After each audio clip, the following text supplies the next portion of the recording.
Bonjour et bienvenue sur la chaîne des écrits africains. Je suis Deutschoua Rodrigue Bertrand, africain du Cameroun.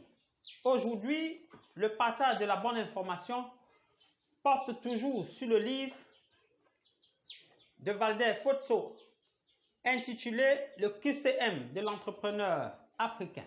Alors, allons à la page 26. À la page 26, il dit ceci. Alors qu'il avait 9 ans, il rentre un jour de l'école avec une lettre pour sa mère. Il lui dit, mon instituteur a demandé que je te remette cette lettre à toi, uniquement à toi. Sa mère ouvrit la lettre, la lut silencieusement et avec les yeux pleins de larmes, elle répéta ensuite à son fils ce qu'elle avait lu. 2 points. Votre fils est un génie. Cette école est trop petite pour lui et nous n'avons pas d'assez bons enseignants pour l'instruire. Veuillez le faire vous-même. Le petit Thomas Edison possédait déjà un vrai petit laboratoire de chimie dans le sous-sol de la maison de ses parents. De nombreuses années plus tard, quand la mère d'Edison est décédée, il était alors reconnu comme l'un des plus grands inventeurs de son siècle.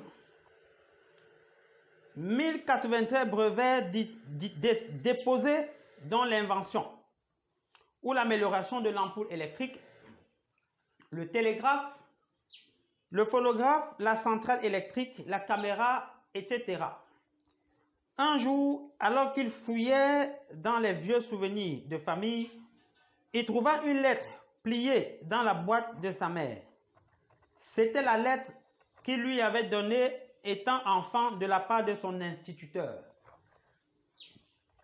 Elle disait ceci. Votre fils est nul. Il est déficient. On détecte chez lui une maladie mentale. N'autorisons plus votre fils à revenir à l'école. Thomas Edison a pleuré pendant des heures et il a ajouté ceci dans son journal. Je cite, Thomas Edison était un enfant nul et déficient qui, grâce à une mère héroïque, est devenu le génie du siècle. Thomas Edison, je répète, était un enfant nul et déficient qui, grâce à une mère héroïque, est devenu le génie du siècle. Alors, voilà l'histoire de Thomas Edison que Walter Fotso a brossé dans son livre. L'histoire révèle que Thomas Edison est allé à l'école conventionnelle comme tous les enfants. Mais un jour,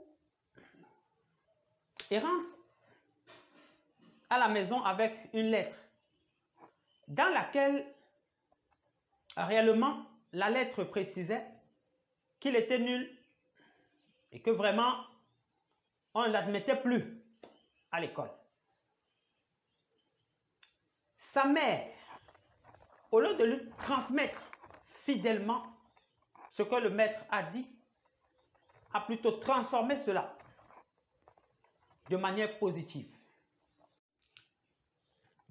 Ce passage nous permet de comprendre que la maman d'Edison a compris l'importance de la suggestion extérieure dans la vie d'un individu. Parce que notre subconscient intègre tout ce qui tourne autour de nous.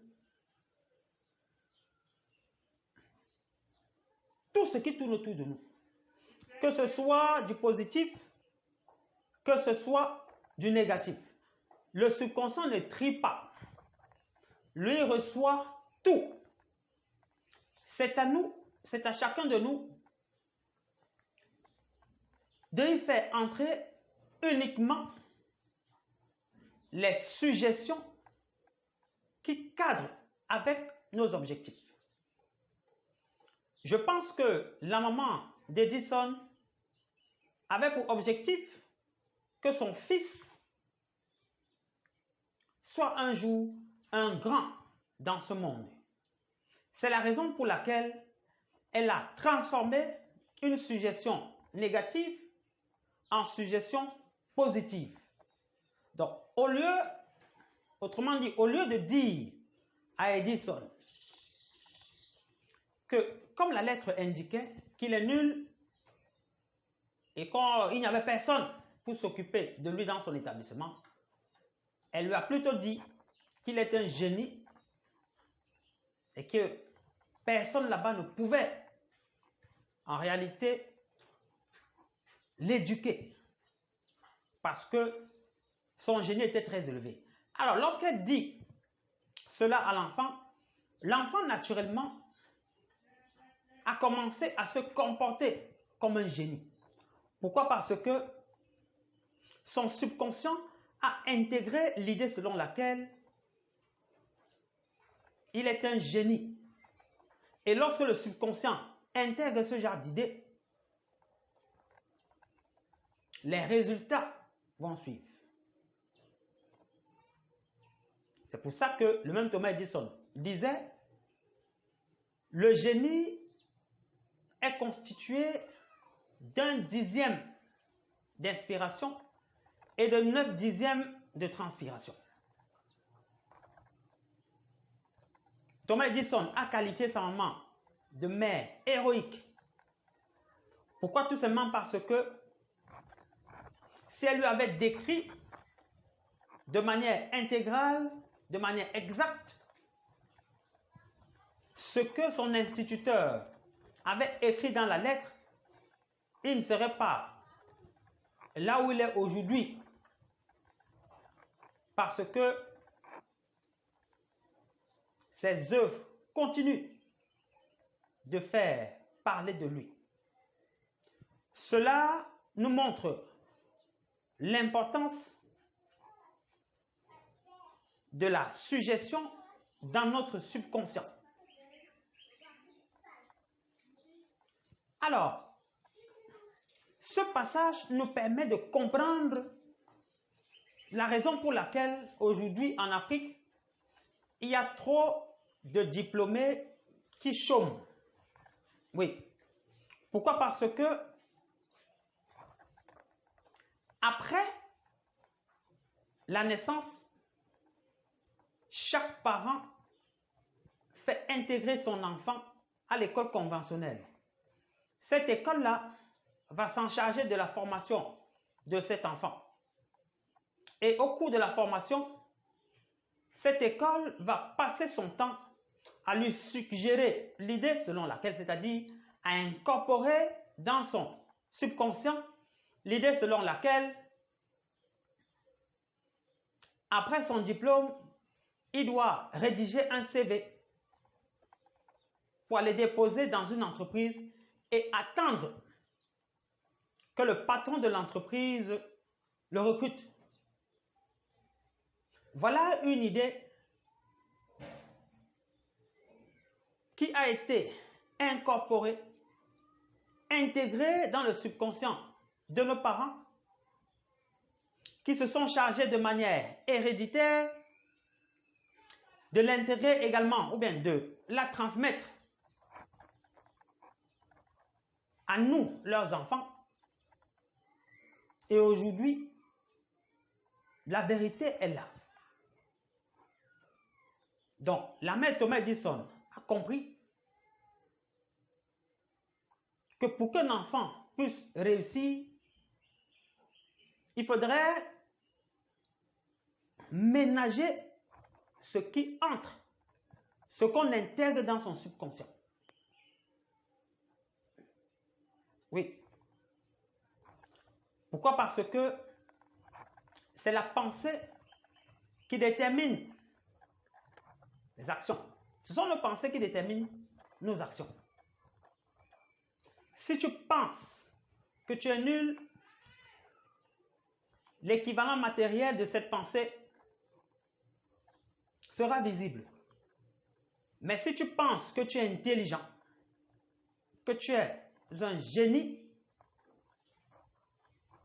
même n'ayant pas fait l'école, même n'ayant pas obtenu de gros diplômes et de grands diplômes, tu feras des choses mémorables. Tu feras des choses éternelles. Alors, à travers ce passage, Walter Pozzo indique tout simplement qu'on doit faire attention de toutes les idées ou bien de toutes les suggestions qui gravitent autour de notre subconscient. On doit y laisser accéder que des suggestions qui cadrent avec nos objectifs et rejeter celles qui n'y cadrent pas. Il faut donc, d'après l'auteur, croire. Chacun doit croire en lui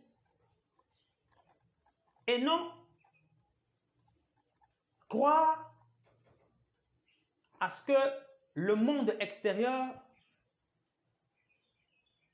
veut que nous croyons. Non. Pourquoi? Parce que chaque fois que nous allons adopter la personnalité qui nous sera imposée par le monde extérieur, on ne va pas avancer. La mère de Thomas Edison a compris cela. C'est la raison pour laquelle elle a changé de manière radicale ce que l'instituteur d'Edison lui avait envoyé comme message pour transmettre à son fils. Donc gardons notre subconscient hors des pensées limitantes, hors des pensées négatives, hors des pensées fins, et intégrons désormais des pensées positives, notamment la pensée selon laquelle nous ne devons plus attendre de quelqu'un d'autre pour pouvoir travailler. Nous-mêmes, nous pouvons faire travailler d'autres personnes. Nous ne devons plus confier notre destin à quelqu'un d'autre. Nous devons être plutôt les maîtres de notre destin. Porte-toi bien. À la prochaine.